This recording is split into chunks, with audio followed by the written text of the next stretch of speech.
Bismillahirrahmanirrahim. Assalamualaikum warahmatullahi wabarakatuh. Alhamdulillahirabbil alamin. Allahumma shalli ala Muhammadin wa ali Muhammadin thayyibin tahirin wa ashabihil muntajabin al mayamin. Di dalam Al-Qur'an surat Al-Baqarah Allah berfirman, وَلَنَبْلُوَنَّكُمْ بِشَيْءٍ مِنَ الْجُوعِ وَالْخَوْفِ وَنَقْصٍ مِنَ الْأَمْوَالِ وَالْأَنْفُسِ وَالثَّمَرَاتِ وَبَشِّرِ الصَّابِرِينَ الَّذِينَ إِذَا أَصَابَتْهُمْ مُصِيبَةٌ قَالُوا إِنَّا لِلَّهِ وَإِنَّا إِلَيْهِ رَاجِعُونَ أُولَئِكَ عَلَيْهِمْ صَلَوَاتٌ مِّن رَّبِّهِمْ وَرَحْمَةٌ وَأُولَئِكَ هُمُ الْمُهْتَدُونَ. Shadaqallahul Aliyyul Azim.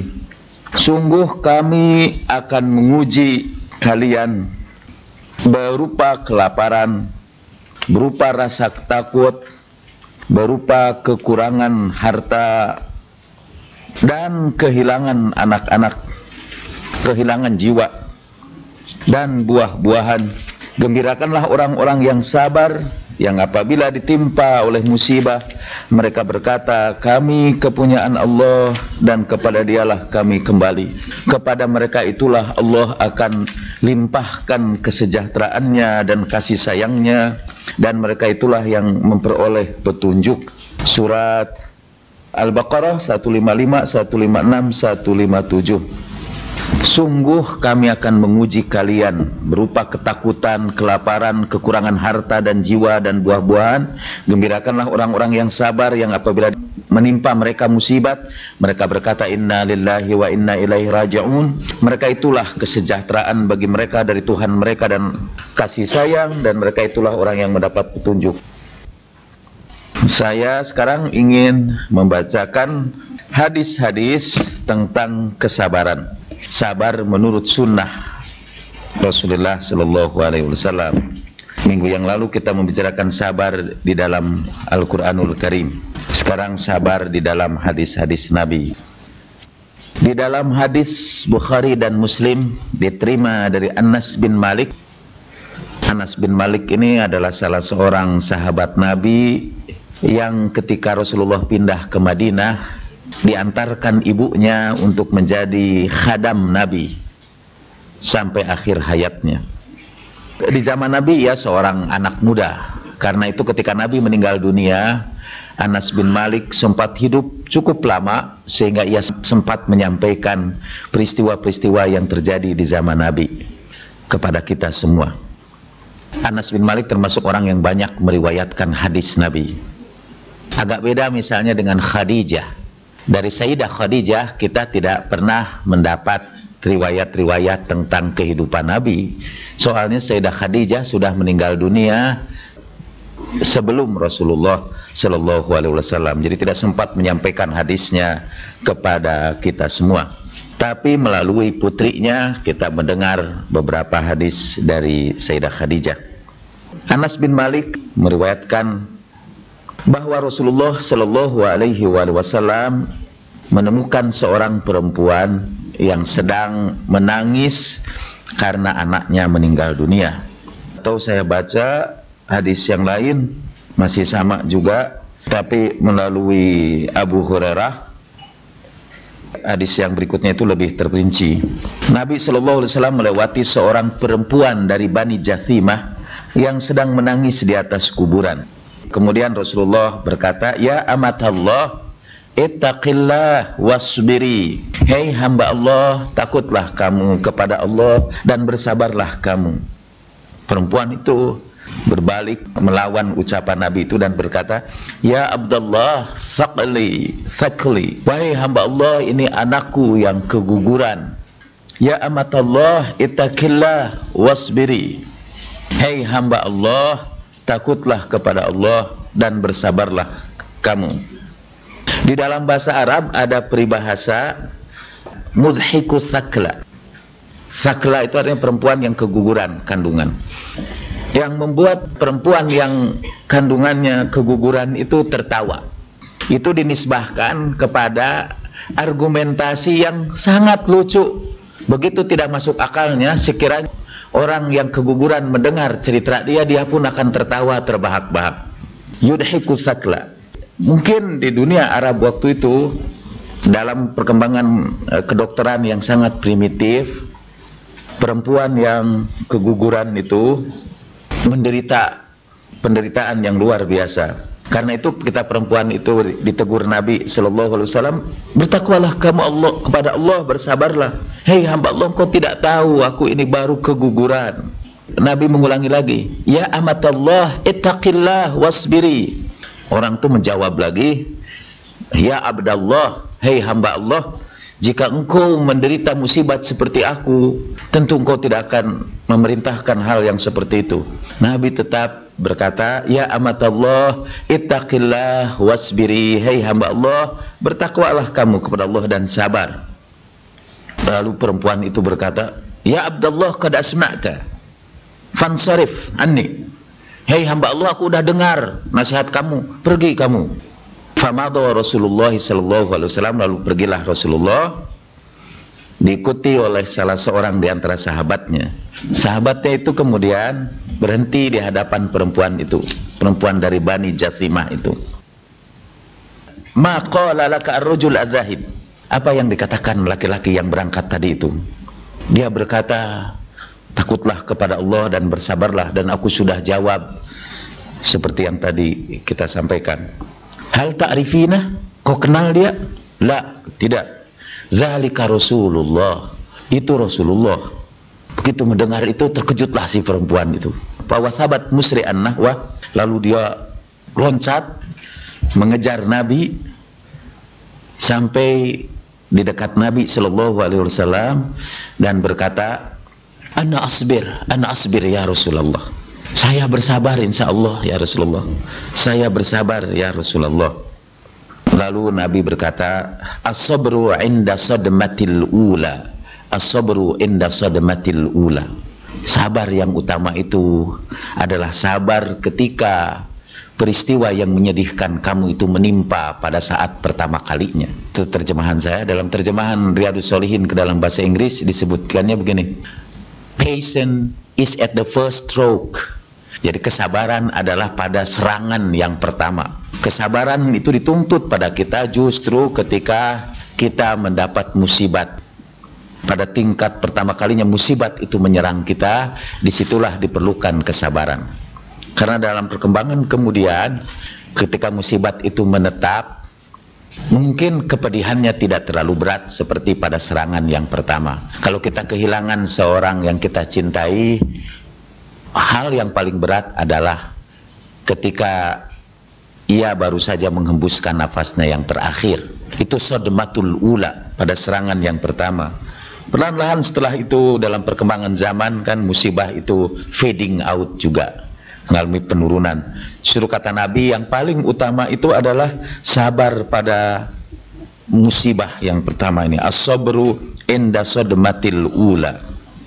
Yang kedua, mungkin dari hadis ini kita melihat bahwa Rasulullah Shallallahu Alaihi Wasallam itu berpakaian penampilan yang tidak bisa dibedakan dari orang-orang yang lainnya. Perempuan itu mungkin juga tidak melihat wajah Nabi, mungkin karena melihat Nabi lewat kemudian menegurnya, dia tidak mengenal Nabi Shallallahu Alaihi Wasallam. Pernah juga tamu dari luar datang ingin menemui Nabi, dan Nabi sedang duduk bersama sahabatnya di masjid.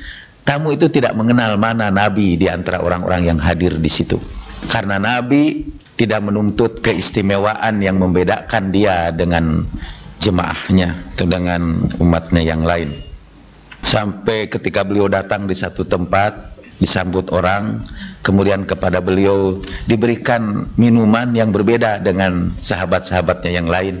Nabi menolak minuman itu dengan halus dan berkata, aku tidak ingin diistimewakan. Kira-kira terjemahannya seperti itu. Jadi di sini juga itu tidak mengenal Nabi Shallallahu Alaihi Wasallam sampai sahabat yang lain memberitahukan kepadanya. Dan yang ketiga, dari hadis ini kita lihat betapa sabarnya Nabi menasehati orang itu. Sampai 3 kali beliau ulang-ulang, ya amatallah ittaqillah wasbiri. Sampai 3 kali, sampai Nabi diusir. Aku udah dengar kamu lah, pergi. Dan Nabi pergi.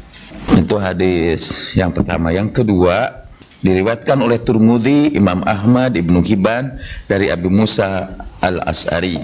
Qala Rasulullah sallallahu alaihi wasallam, "Idza mata waladul 'abdi, qala Allahu li malaikatihi, qabadtum walada 'abdi?" Fayaquluna na'am.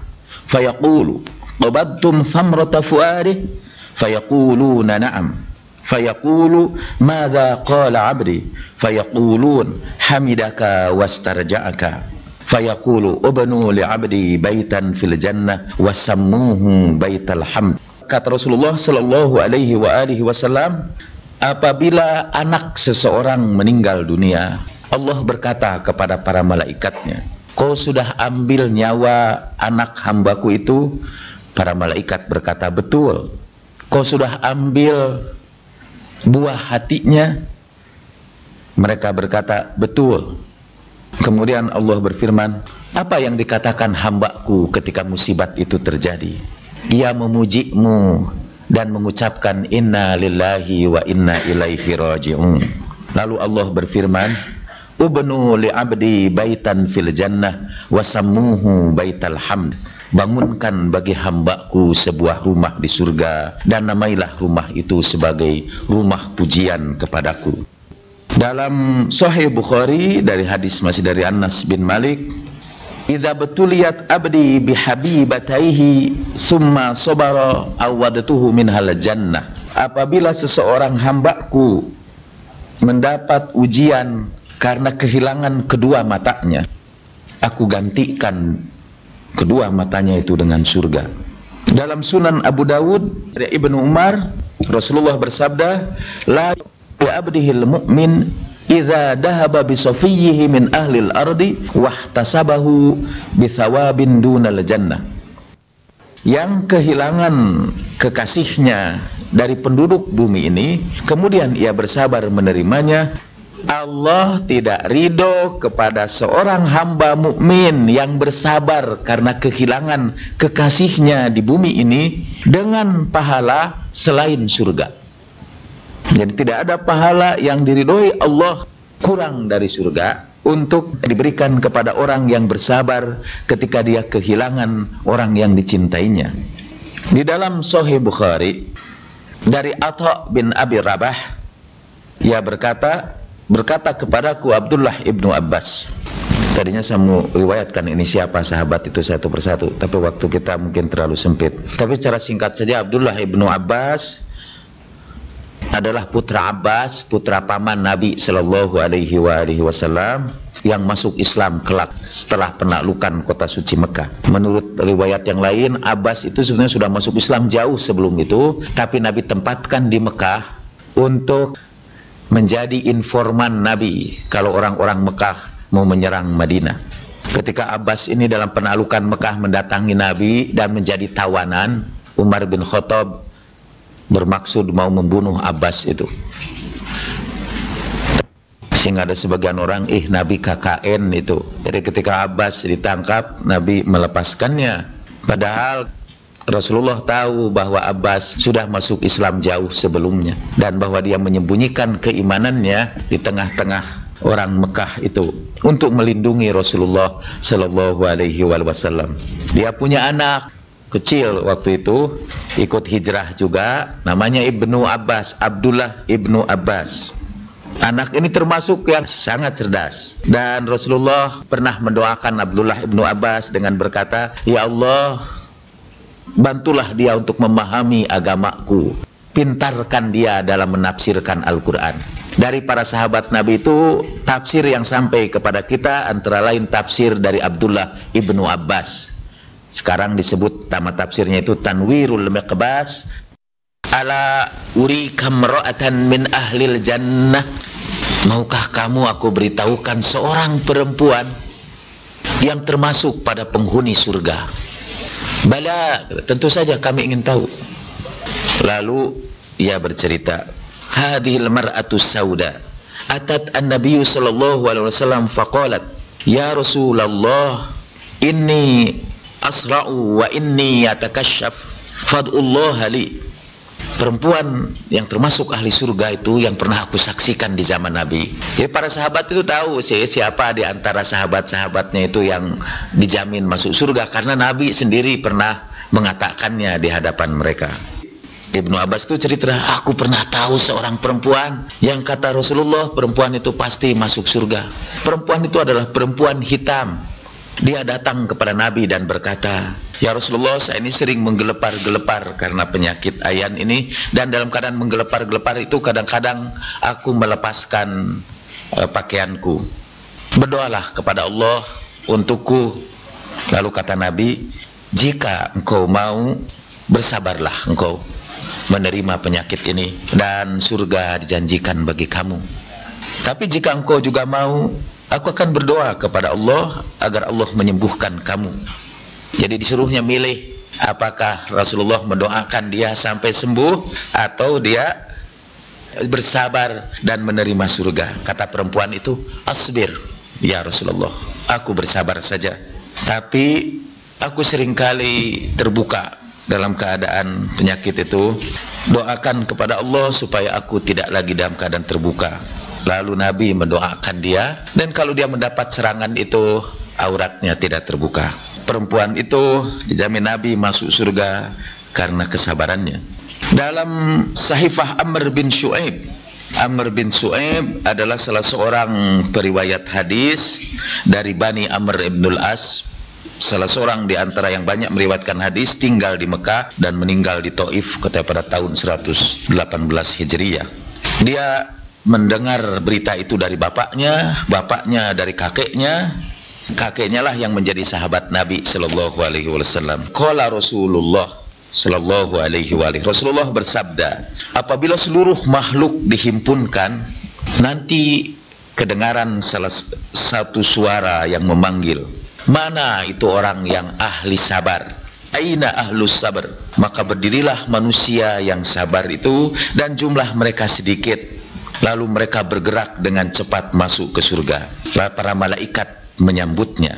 Seperti kita ketahui di dalam Al-Quran, surat Al-A'raf, ucapan sambutan dari para malaikat yang berkumpul di setiap pintu menyambut kedatangan kaum mukmin itu, ucapan salam malaikat waktu itu, salamun alaikum bima sobartum fani'ma uqbadar, sejahteralah bagi kalian karena kesabaran kalian, dan inilah kampung tempat kembali yang paling baik bagi kalian.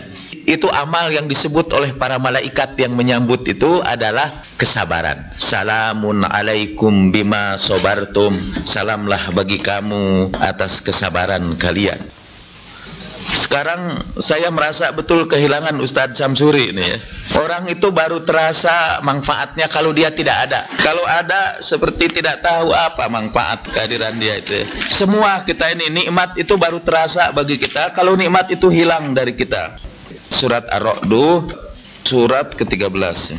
Di situ diceritakan tentang sekelompok orang yang nanti masuk surga, bergabung bersama keluarganya, bersama orang tuanya, bersama anak-anaknya, semua gabung masuk ke surga. Saya bacakan mulai ayat 23. Mereka masuk ke surga Aden. Mereka memasukinya bersama-sama orang-orang yang saleh dari orang tua mereka, istri-istri mereka dan keturunan mereka, dan malaikat menyambut mereka dari setiap pintu. Salamun alaikum bima sabartum fani'ma uqbadar, sejahteralah bagi kalian lantaran kesabaran kalian, dan betapa indahnya kampung yang terakhir yang kalian kunjungi ini. Sebelumnya Allah menunjukkan ciri-ciri kelompok yang masuk surga bersama keluarganya itu. Walladzina sabaru ibtigha'a wajhi rabbihim, mereka adalah orang-orang yang sabar karena mencari ridho Tuhan mereka, mendirikan salat, menginfakkan rezeki yang kami berikan kepada mereka dalam keadaan sembunyi dan terang-terangan, dan menolak keburukan dengan kebaikan. Bagi mereka itulah kampung terakhir yang paling baik, yaitu surga Aden yang masuk ke dalamnya mereka bersama orang tua mereka, pasangan-pasangan mereka dan keturunan mereka, dan malaikat menyambut mereka dari setiap pintu. Sejahteralah bagi kalian lantaran kesabaran kalian, dan betapa indahnya kampung terakhir bagi kalian. Saya kembali lagi kepada hadis Nabi itu. Ketika seluruh makhluk dihimpunkan, yang pertama kali dipanggil Tuhan, mana itu orang-orang yang ahli sabar? Maka berdirilah manusia dan jumlahnya sangat sedikit, lalu mereka berangkat dengan segera ke surga, disambut oleh para malaikat. Lalu mereka berkata, para malaikat itu berkata, inna narakum sira'an ilal jannah faman antum. Kami melihat kalian bergegas-gegas ke surga, siapakah kalian? Lalu mereka berkata, nahnu ahlul fadl, kami adalah ahli keutamaan. Apa keutamaan kalian? Kunna idza zulimna sabarna, wa idza usi'a ilaina ghafarna, wa idza juhila alaina halumna, fayuqalu lahum udkhulul jannah fa ni'ma ajrul amilin. Apa keutamaan kalian? Kami ini apabila dizalimi kami bersabar. Apabila orang berbuat buruk kepada kami, kami maafkan mereka. Apabila karena ketidaktahuannya mereka menyakiti hati kami, kami berikan maaf kami kepada mereka. Lalu dikatakanlah kepada mereka, masuklah kamu ke surga, dan betapa indahnya pahala buat orang-orang yang beramal. Saya akan berhenti dulu di situ. Saya minta komentar bapak-bapak dan ibu-ibu tentang hadis ini. Kami ini adalah orang-orang yang apabila dizalimi bersabar, apabila orang berbuat buruk kepada kami, kami maafkan, dan apabila orang karena ketidaktahuannya berlaku buruk kepada kami, kami juga berikan maaf kami kepada mereka. Dalam bahasa Arabnya digunakan kata halumna, yang artinya santun. Tolerate mungkin kita terjemahkannya dalam bahasa Indonesia. When they do wrong to me, we tolerate them. Kalau mereka berbuat buruk kepada kami, kami toleransi. Kami santun terhadap mereka. Artinya memaafkan juga lah. Memaafkan sambil diignore gitu. Begitu dijadikan perhatian banget sih. Udah dibiarin aja. Karena itulah mereka menjadi ahli sabar yang bergegas masuk surga. Sebelum saya mendengar komentar bapak-bapak, atau saya minta petunjuk bapak-bapak juga dan ibu-ibu pada kalimat yang pertama ini, kami adalah orang-orang yang apabila orang lain berbuat zalim kepada kami, kami bersabar. Padahal kemarin kita sudah mengatakan tidak boleh sabar kepada orang yang menzalimi kita. Karena dengan bersabar menerima kezaliman itu, kita akan mempertahankan kezaliman itu. Kata Imam Ali, kezaliman itu adalah tumbuh karena kerjasama. Kerjasama orang yang menzalimi, yang menikmati kezalimannya, dan kerjasama yang dizalimi, yang juga menikmati dizaliminya, dengan mengatakan sabar. Nah, itu yang buat saya jadi tidak begitu enak membaca hadis ini. Saya minta komentar bapak-bapak dan ibu-ibu, bantulah saya untuk enak lagi mengikuti hadis ini. Silakan. Assalamualaikum.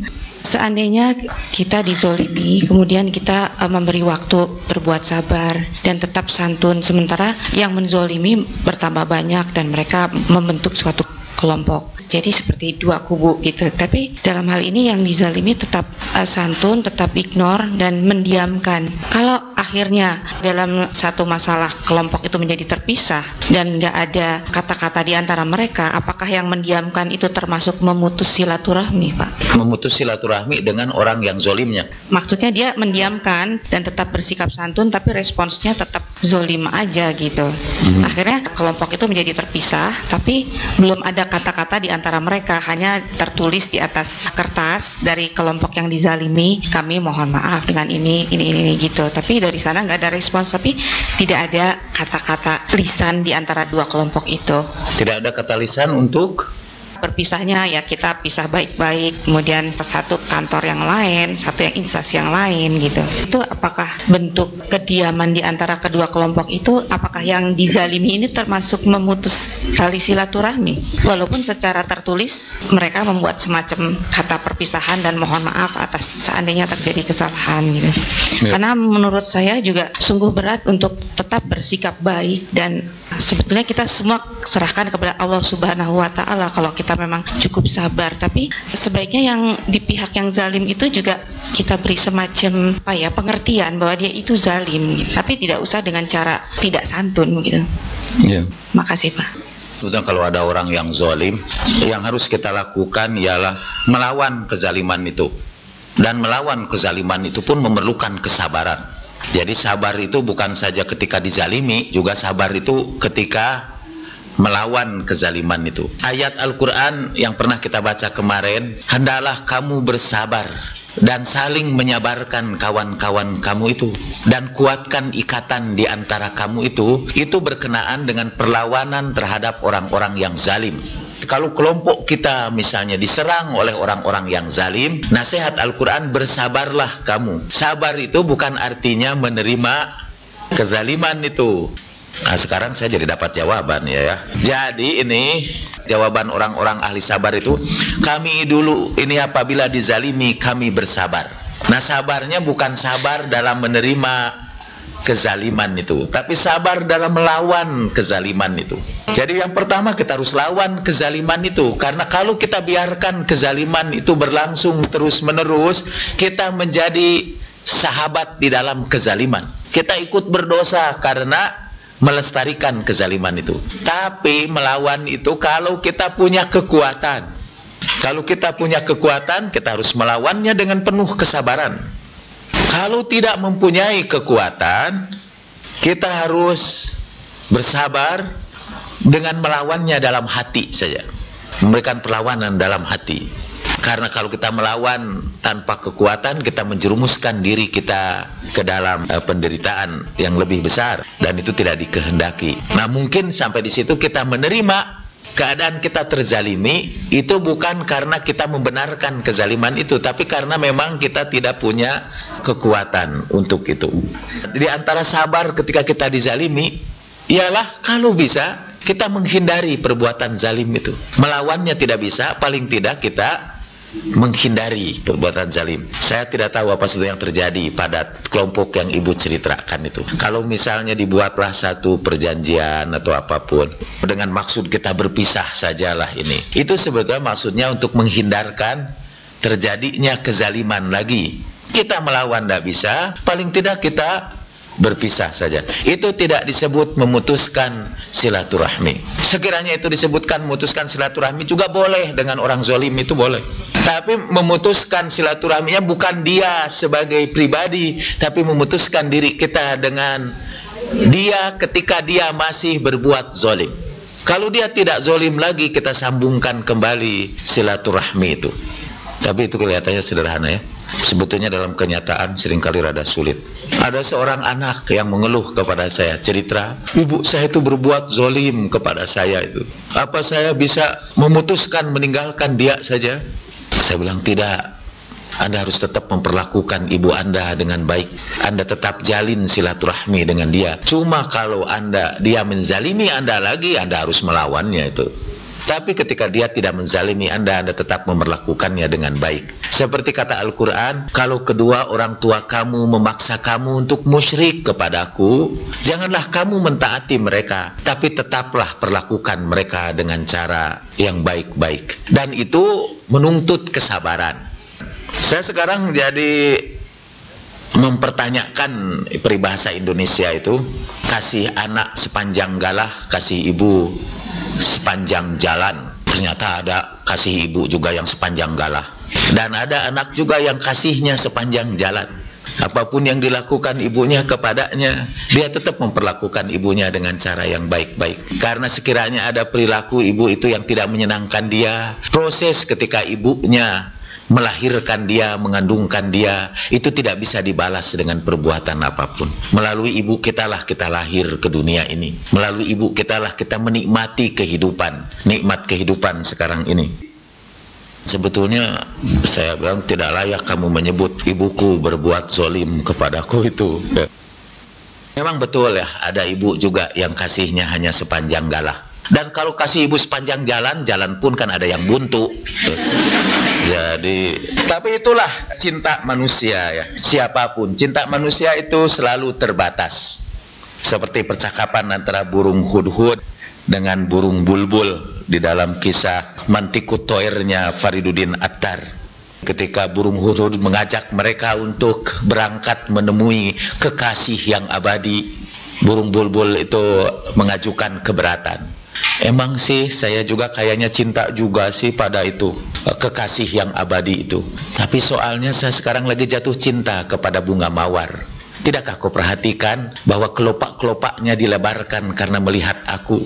Tidakkah kau lihat bahwa warna merah pada kelopak-kelopak putih itu ditaburkan hanya karena melihatku? Kemudian dia baca puisi-puisi cinta lah, memuji bunga mawar. Burung hudhud kemudian berkata, tidakkah kamu perhatikan bahwa bunga mawar itu hanya merekah pada musim semi saja? Bukankah ketika datang musim gugur lalu musim dingin, dia menghilangkan kelopaknya dari hadapanmu? Kenapa engkau terikat dengan kecintaan yang sementara? Kenapa engkau tidak gabungkan dirimu dengan pecinta yang abadi? Gitu kata itu. Setelah banyak baca buku-buku tasawuf, saya jadi penyair juga ya. Kebawa oleh tasawuf itu. Maksudnya ialah kecintaan yang ada di antara kita itu semua temporer. Yang abadi adalah kecintaan Allah. Termasuk cinta ibu terhadap kita juga. Itu kalaupun sepanjang jalan, tadi ada juga jalan buntunya. Karena itu janganlah kita menderita karena mengejar cinta yang sementara itu. Go for an eternal love. Jangan kepada cinta yang temporer itu. Apalagi cinta yang dijajakan di dalam televisi. Itu lebih singkat lagi. Itu instant love. Kita kembali lagi. Jadi maksudnya orang yang dizolimi itu bersabar di sini adalah bisa bersabar dalam melawannya, bisa bersabar di dalam menerimanya karena kita tidak memiliki kekuatan, dan bisa bersabar ketika kita menghindari kezaliman itu. Apabila kami diperlakukan buruk, kami maafkan. Di dalam Al-Quran yang tadi saya baca itu memang salah satu ciri penghuni surga yang digabungkan Allah bersama seluruh keluarganya adalah orang-orang yang yadro'una bil hasanati sayyi'ah, yang menolak perbuatan buruk orang lain itu dengan kebaikan. Seperti kata seorang sufi juga, kalau kamu balas kebaikan orang lain dengan kebaikan, itu hal yang biasa lah. Anjing pun bisa melakukannya. Anjing malah memang suka balas kebaikan kita dengan kebaikan lagi. Lebih baik malah dari biasa dilakukan manusia terhadap kita. Jadi betul kata Schopenhauer itu. Makin lama saya mengenal perempuan, itu kata Schopenhauer. Makin saya mengenal perempuan, makin cinta saya kepada anjing. Karena Schopenhauer itu beberapa kali dia berbuat baik kepada perempuan, tapi perempuan itu membalasnya dengan keburukan. Sementara dia memberi makan kepada anjing, dan anjing itu setianya luar biasa. Tapi ya poor Schopenhauer, he died without having any wife. Mereka belum ketemu jemaah sehati. Kalau mereka ketemu jemaah sehati, mungkin makin lama mengenal jemaah sehati, makin cinta saya kepada mereka. Balik lagi tadi, kalau orang membalas kebaikan dengan kebaikan, itu tadi binatang pun bisa melakukannya. Kalau orang membalas kebaikan dengan keburukan, binatang pun tidak pernah melakukannya. Jadi itu lebih dari binatang itu. Tapi kalau orang membalas keburukan dengan kebaikan, itu memang hanya orang-orang soleh aja. Hanya orang-orang yang istimewa saja.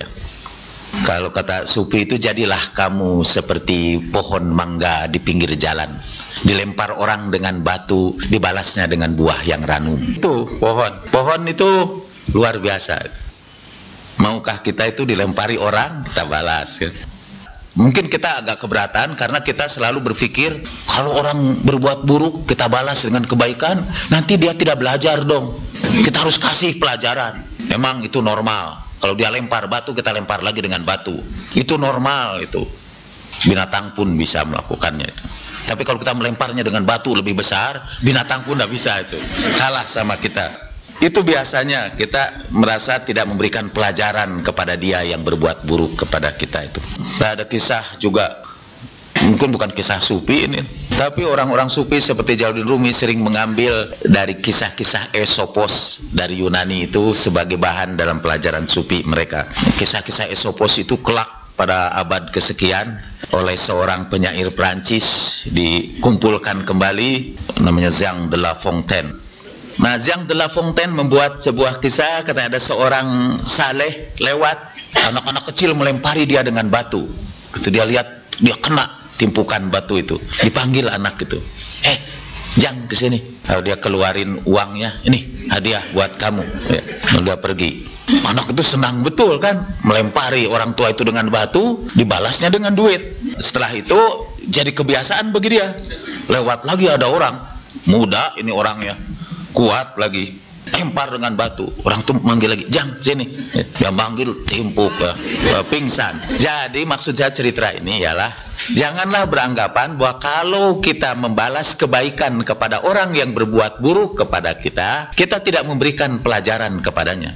Allah nanti akan beri pelajaran yang lebih dahsyat dari pelajaran yang kita berikan, seperti yang terjadi pada anak itu. Yang keduanya dia belajar dari situ, ternyata tidak semua orang membalasnya dengan duit. Saya mau teruskan dengan hadis dari Sahih Bukhari dan Muslim, dari Az-Zuhri, dari Urwah, dari Aisyah radhiyallahu anha. Ia berkata, Aisyah kita kenal semua ya, istri Nabi. Dia termasuk yang banyak meriwayatkan hadis juga, karena ketika ia menikah dengan Nabi, ia menikah dalam usia yang sangat muda. Jadi ketika Nabi meninggal dunia, Aisyah sempat hidup lebih lama dan banyak menyampaikan hadis-hadis tentang Nabi kepada kita. Qala Rasulullah sallallahu alaihi wasallam, ma min musibatin tusibul muslima illa kafarallahu biha anhu hatta syaukati yushakiha. Di dalam hadis yang lain, masih dalam Bukhari dan Muslim, ma yusibul muslima min nasabin wala wasabin wala hammin wala huznin wala adhan wala ghammin hatta syaukati yushakiha illa kafarallahu biha min khotoyah. Nabi bersabda, tidaklah menimpa seorang muslim kelelahan, rasa sakit, penderitaan, kesedihan, gangguan, atau kebingungan, sampai duri yang menusuknya, kecuali dengan itu Allah hapuskan dosa-dosanya. Jadi musibah itu diberikan kepada kita sebagai penghapus terhadap dosa-dosa kita.